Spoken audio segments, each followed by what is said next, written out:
سيدنا محمد. بسم اللہ الرحمن الرحیم والصلاة والسلام علی سید الانبیاء والمرسلین وعلی آلہ واصحابہ اجمعین اما بعد.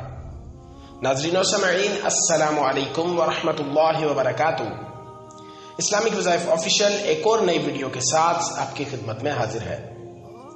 ویڈیو کا باقاعدہ آغاز کرنے سے پہلے میں تمام دوستوں سے گزارش کروں گا کہ ثواب کی نیت سے میرے ساتھ مل کر نماز والا درود شریف پڑھ لیجئے. بسم اللہ الرحمن الرحیم. اللہم صلی علی محمد وعلی آل محمد کما صلیت علی ابراہیم وعلی آل ابراہیم انک حمید مجید. اللہم بارک علی محمد وعلی آل محمد کما بارکت علی ابراہیم وعلی آل ابراہیم انک حمید مجید. الحمدللہ، اللہ رب العزت نے ہم پر خصوصی فضل، کرم اور احسان فرمایا کہ ہمیں زندگی کا ایک اور دن عطا فرمایا،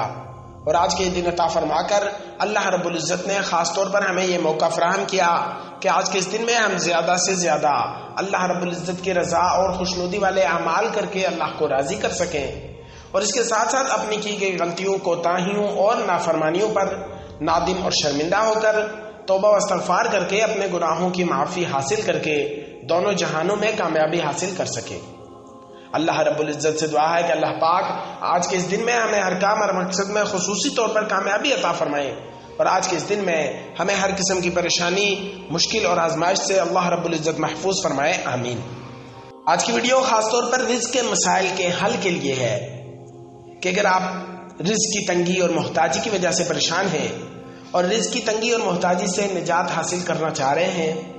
تو آپ ماہ شعبان کے شروع ہوتے ہی یعنی شعبان المعظم کا چاند دیکھ کر آپ نے اس عمل کو کر لینا ہے. انشاءاللہ اس خاص عمل کے کرنے کی برکت سے اللہ رب العزت آپ پر فضل فرمائیں گے، اور آپ کے رزق کی جو بھی تنگی، جو بھی پریشانی اور جو مشکل ہوگی، جس قسم کی بھی رزق کے مسائل ہوں گے، اللہ رب العزت اپنے فضل سے ان کو حل فرما دیں گے. جیسا کہ آپ تمام احباب کے علم میں ہے کہ رجب کا مہینہ ختم ہو رہا ہے، اور آئندہ آج یا کل کے دنوں میں شعبان کا چاند نظر آ جائے گا. شعبان اسلامی سال کا 8واں مہینہ ہے، اور اس کی وجہ تسمیہ یہ ہے کہ شعبان تشب سے ماخوذ ہے، اور تشب کے معنی تفرق کے ہیں. چونکہ اس ماہ میں بہت سے خیر کثیر متفرق ہوتی ہیں، نیز اس ماہ میں بندوں کو رزق بھی اس مہینے میں متفرق طور پر تقسیم ہوتے ہیں. بندوں کو رزق بھی اس مہینے میں متفرق طور پر تقسیم ہوتے ہیں. حدیث شریف میں ہے کہ شعبان کو اس لیے شعبان کہا جاتا ہے کہ اس میں روزہ دار کے لیے خیر کثیر تقسیم ہوتی ہے، یہاں تک کہ وہ جنت میں داخل ہو جاتا ہے. شعبان المعظم میں مندرجہ ذیل مشہور واقعات ہوئے. اس مہینے کی 5 تاریخ کو سیدنا حضرت امام حسین رضی اللہ تعالی عنہ کی ولادت مبارک ہوئی. اس مہینے کی 15ویں تاریخ کو شب بارات یعنی لیلۃ المبارکہ ہے، جس میں امت مسلمہ کے بہت سارے افراد کی مغفرت ہوتی ہے. اسی ماہ کی 16ویں تاریخ کو تحویل قبلہ کا حکم ہوا. جیسا کہ آپ تمام احباب کے علم میں ہے کہ ابتدائی اسلام میں کچھ عرصہ بیت المقدس قبلہ رہا، اور پھر اللہ تعالی نے سید عالم صلی اللہ علیہ وسلم کی مرضی کے مطابق کعبہ معظمہ کو مسلمانوں کا قبلہ بنا دیا. اس وقت سے ہمیشہ تک مسلمان کعبۃ اللہ کی طرف منہ کر کے نماز ادا کرتے ہیں. حدیث پاک ہے، نبی اکرم صلی اللہ علیہ وسلم نے فرمایا کہ شعبان میرا مہینہ ہے اور رمضان المبارک اللہ تعالی کا مہینہ ہے. شعبان میں ایک ایسی رات ہے جسے شب بارات اور شب قدر کہا جاتا ہے، وہ اس مہینے کی 15ویں رات ہے. انشاءاللہ آئندہ کی ویڈیو میں اس مبارک رات کے بارے میں بھی تفصیل سے بیان کیا جائے گا. اب بڑھتے ہیں وظیفہ کی طرف، اور وظیفہ کی طرف بڑھنے سے پہلے آپ تمام دوستوں سے گزارش ہے کہ اگر آپ نے ابھی تک ہمارے اس چینل کو سبسکرائب نہیں کیا تو ابھی ویڈیو کے نیچے سبسکرپشن کے بٹن پر کلک کرتے ہوئے چینل کو سبسکرائب کر لیجئے، اور ساتھ ہی لگے بیل آئیکن کو لازمی پریس کر لیں تاکہ ہماری ہر آنے والی نئی ویڈیو کی اپڈیٹ آپ تک بر وقت اور بآسانی پہنچ سکے. تو میرے ایسے تمام بہن بھائی جو کہ رزق کی تنگی، محتاجی، مفلسی اور غربت کا شکار ہیں، اور وہ یہ چاہ رہے ہیں کہ اللہ پاک ان پر بھی اپنا خاص کرم، خاص فضل فرمائے، اور ان کے رزق کے جو بھی مسائل ہیں ان کو اللہ رب العزت اپنے فضل سے حل فرما دے، تو آپ نے کرنا کچھ اس طرح سے ہے کہ نماز مغرب سے پہلے چونکہ عموماً چاند نظر آ جاتا ہے، تو آپ نے کوشش کرنی ہے کہ نماز مغرب سے پہلے جب آپ کو یہ پتا ہو کہ آج چاند نظر آنا ہے تو کوشش کریں کہ خود چاند دیکھیں اور کسی ایسی جگہ جائیں جہاں سے آپ کو چاند آسانی سے نظر آ جائے۔ میری بہنوں کے لیے میں یہ عرض کروں گا کہ آپ کسی ایسی جگہ نہ جائیں کہ جہاں پر بے پردگی ہو، بلکہ باپردہ جگہ، یعنی اگر آپ اپنے گھر کے صحن میں یا گھر کی چھت پر پردہ موجود ہو تو وہاں سے آپ چاند کو دیکھ سکتی ہیں۔ اور اگر کسی وجہ سے چاند دیکھنا مشکل ہے، موسم خراب ہے یا کوئی اور وجہ ہے، کوئی اور وجہ یہ بھی ہو سکتی ہے کہ آپ کے پاس ایسی جگہ موجود نہیں ہے کہ آپ چاند دیکھ سکے، تو جب آپ کو یقیناً یہ پتہ چل جائے اور آپ کو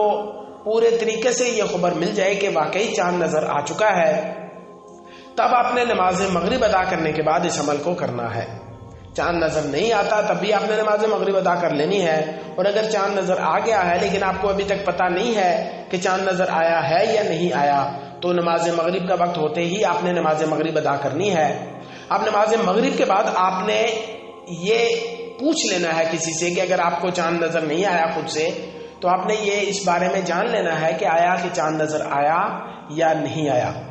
اب اگر چاند نظر آ گیا ہے تو آپ نے سب سے پہلے 2 رکعت نماز نفل صلاۃ الحاجت کی نیت سے ادا کرنے ہیں۔ نفل نماز عام نمازوں کی طرح آپ نے 2 رکعت پڑھنی ہے، اور پہلی رکعت میں سورہ فاتحہ کے بعد کوئی سی بھی صورت ملانی ہے، اسی طرح دوسری رکعت میں سورہ فاتحہ کے بعد کوئی سی بھی صورت ملانے کے بعد سلام پھیرنے کے بعد آپ نے اسی جگہ بیٹھ کر بنا کسی سے بات کیے، بنا اپنی جگہ سے اٹھے، اول 11 مرتبہ درود ابراہیمی نماز میں پڑھا جانے والا درود شریف 11 مرتبہ پڑھنا ہے۔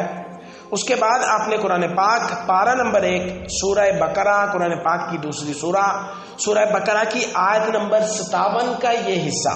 پوری آیت نہیں پڑھنی بلکہ آیت نمبر 57 کا یہ حصہ، بسم اللہ الرحمن الرحیم، وَظَلَّلْنَا عَلَيْكُمُ الْغَمَامَ وَأَنزَلْنَا عَلَيْكُمُ الْمَنَّ وَالسَّلْوَىٰ كُلُوا مِن طَيِّبَاتِ مَا رَزَقْنَاكُمْ۔ اس مبارک آیت میں اللہ رب العزت ارشاد فرما رہے ہیں کہ اور ہم نے تم کو بادل کا سایہ عطا کیا اور تم پر من و سلوہ نازل کیا، اور کہا کہ جو پاکیزہ رزق ہم نے تمہیں بخشا ہے شوق سے کھاؤ۔ اس مبارک آیت کو آپ نے 313 مرتبہ پڑھنا ہے۔ میں ایک مرتبہ پھر سے آپ کے سامنے تلاوت کرتا ہوں، بسم اللہ الرحمن الرحیم، وَظَلَّلْنَا عَلَيْكُمُ الْغَمَامَ وَأَنزَلْنَا عَلَيْكُمُ الْمَنَّ وَالسَّلْوَىٰ كُلُوا مِن طَيِّبَاتِ مَا رَزَقْنَاكُمْ وَظَلَّلْنَا عَلَيْكُمُ الْغَمَامَ وَأَنزَلْنَا عَلَيْكُمُ الْمَنَّ وَالسَّلْوَىٰ كُلُوا مِن طَيِّبَاتِ مَا رَزَقْنَاكُمْ۔ اس آیت مبارکہ کو 313 مرتبہ 313 ٹائمز آپ نے اس کا ورد کرنا ہے۔ جب 313 مرتبہ پڑھ لیں تو آخر میں پھر آپ نے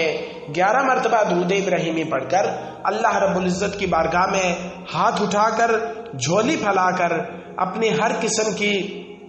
رزق کی تنگی، محتاجی، غربت اور مفلسی سے نجات کے لیے آپ نے اللہ سے دعا کرنی ہے۔ انشاءاللہ اس عمل کی برکت سے اللہ پاک آپ پر خصوصی فضل فرمائیں گے، چونکہ ابھی آپ کے سامنے میں نے یہ پڑھا اور یہ آپ کے سامنے بولا کہ اس مہینے میں بندوں کو رزق بھی تقسیم کیا جاتا ہے، اس لیے اس مہینے میں زیادہ سے زیادہ اللہ رب العزت سے اپنے رزق کے حصول کے لیے دعا کریں۔ میں یہ جانتا ہوں، ہم میں سے ہر انسان جانتا ہے اور ہر انسان کی یہ فطرت بھی ہے، اللہ نے انسان کی فطرت میں یہ رکھا ہے کہ اس کے پاس جتنا ہو اسے کم ہی لگتا ہے، تو یہ آپ نے اپنے رزق میں برکت کے لیے دعا کرنی ہے۔ میں نے پچھلی ویڈیوز میں بھی آپ کو یہ بتایا ہے کہ رزق سے مراد صرف روپیہ پیسہ نہیں ہے، بلکہ رزق میں ہماری اولاد، ہماری شادی، ہماری صحت، ہمارا گھر، ہماری ضرورت کی گاڑی اور ہمارے لیے جو ضرورت کا روپیہ پیسہ ہے، یہ تمام چیزیں رزق میں آتی ہیں۔ تو رزق کے حصول کے لیے آپ نے اللہ سے دعا کرنی ہے۔ اس کے علاوہ آپ کی کوئی بھی حاجت، کوئی بھی ضرورت ہو تو اس کے حصول کے لیے بھی آپ نے اللہ سے دعا کرنی ہے۔ انشاءاللہ اس عمل کی برکت سے اللہ رب العزت آپ کی دعاؤں کو قبول فرمائیں گے، آپ کے رزق کے تمام مسائل کو حل فرما دیں گے۔ آپ سے گزارش ہے کہ جہاں آپ اپنے لیے دعا کریں وہاں امت مسلمہ کے لیے بھی خصوصی طور پر دعائیں کریں کہ آج ہمارے گناہوں کی وجہ سے اللہ ہم سے ناراض ہے، آج ہم پر طرح طرح کے حالات آ رہے ہیں۔ کثرت سے توبہ و استغفار کریں اور اپنی دعاؤں میں خصوصی طور پر پوری امت مسلمہ کے لیے دعا کریں۔ ویڈیو اچھی لگنے کی صورت میں اسے لائک اور اپنے دوستوں کے ساتھ شیئر لازمی کریں تاکہ آپ کی فرینڈ لسٹ میں موجود دوسرے مسلمان دوست احباب بھی اس سے مستفید ہو سکے اور ان کی دعاؤں میں آپ کو بھی پورا حصہ مل سکے۔ انشاءاللہ بہت جلد ایک نئی ویڈیو اور ایک نئے عمل کے ساتھ آپ کی خدمت میں حاضر ہوں گا۔ اپنا بہت سارا خیال رکھیے گا، دعاؤں میں ہمیں ضرور یاد رکھیے گا۔ اللہ حافظ۔ السلام علیکم ورحمۃ اللہ وبرکاتہ۔ اللہم صل علی سید